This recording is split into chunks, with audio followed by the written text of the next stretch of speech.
Welcome back. All right, so starting things off today with a news of the day video for all you fine people on the internet. I didn't say morning all, even though it's my first video, because honestly, it's probably going to be afternoon by the time this goes live. But we'll talk about Florida first, and this is again proof that if I'm wearing a team's jersey for a news video, it's probably going to be an injury update, and that is the case here. So if you're a Buffalo fan, the good news for Buffalo tonight is Florida's going to be playing without a couple of their top guns. First off, Barkov dealing with a lower body injury. He's out 2 to 3 weeks. Considering how bad that looked when it took place, 2 to 3 weeks is way better than one might have thought. So hopefully Barkov's back in the 2 weeks rather than the 3. Matthew Tkachuk will not be playing tonight either. He's dealing with illness. So those are two pretty big names out of the lineup for the Florida Panthers. And so we'll see if that helps Buffalo tonight at all. Also in injury news, Celebrini's been placed on injured reserve. It's dated back to Thursday. So at least I believe that's what Elliot Friedman was saying, which would mean that he has to be out until the following Thursday.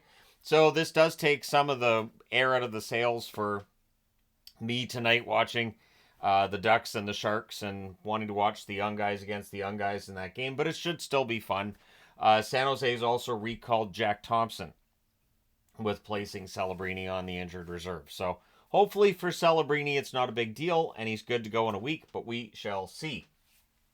Joseph Woll, goaltender for Toronto, might be out for a while. We still don't know how long he's going to miss.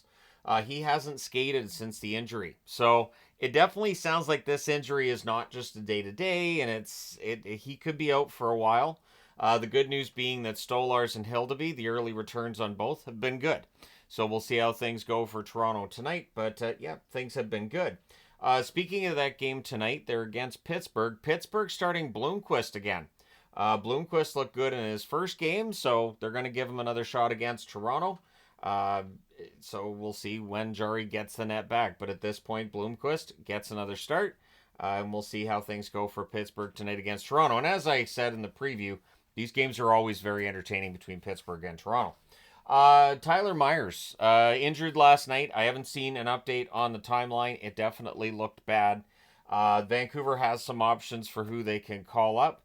Honestly, DPD might not be the worst choice.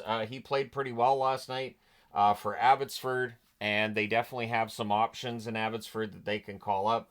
But it is troubling because Vancouver already, I think they needed another defenseman anyways when the season started. And now they're short of defensemen, so I think they need a couple. But for tonight's game, it looks like Desharnais is going to, or not tonight's game. For the next game, it looks like Desharnais will probably be in the lineup for Vancouver.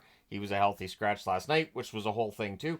Because they did sign him in the offseason, and if he's a healthy scratch already, it's too early for red flags. But for the Canucks, and a fan base that's kind of used to Vancouver not being good except for last season, this is kind of that, oh, not the dark cloud. We got rid of the dark cloud kind of feeling in Vancouver. Jacob Markstrom gets to start again tonight for New Jersey. Sheldon Keefe saying he's going to give him a chance to get his game back in this one.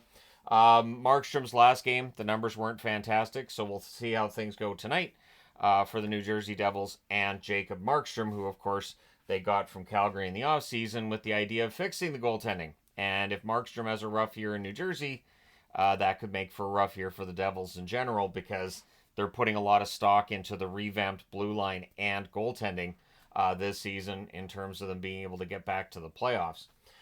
Ian Mitchell cleared waivers for the Boston Bruins today, so he can go down to the AHL. There were no further players put on the waiver wire. Lavoie's done. That whole thing is done. He's down in Henderson now until the next time that he ends up getting put on waivers for some reason and goes back to Edmonton. We can start it all over again. But at any rate, there you go. Quick news of the day video to start things off today. As I said, I will be reviewing the Kings and Bruins game on its own, and then there's 12 games tonight in the NHL, so it's going to be a busy one. But thank you guys so much for all your support as always. Don't forget to hit like and subscribe in the event you haven't done so already. Thank you guys so much for all your support. I will talk to you again soon.